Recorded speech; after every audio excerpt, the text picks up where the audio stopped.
Hello अस्सलाम वालेकुम, welcome to Koms holistic clinic and हिजामा सेंटर। आज जो टॉपिक मैं आपके साथ शेयर करने जा रही हूँ, आई होप कि वो आपके लिए बहुत ही इन्फॉर्मेटिव हो और आपकी लाइफ में कुछ इन्फॉर्मेशन ऐड करे जो आपकी ज़िंदगी को आसान बना दे।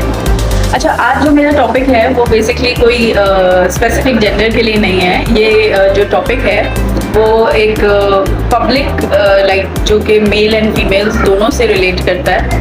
तो it's basically a topic of hygiene जैसे कि आपको पता है क्लीनलीनेस, हाइजीन, ये वो वर्ड्स हैं जो हम बचपन से सुनते आ रहे हैं। Wash your hand before having meal और क्लीन योर सेल्फ और इस तरह के जो फ्रेजेस हैं वो हम बचपन से ही पढ़ते आ रहे हैं। तो लेकिन इसका जो इम्प्लीमेंटेशन है मुझे नहीं लगता कि वो इतना ज़्यादा हमारी लाइफ पे इम्पैक्ट करता है। बट ये है कि हाइजीन इज़ वेरी इंपॉर्टेंट। आप अपनी ज़िंदगी में जब हाइजीन को शामिल करते हैं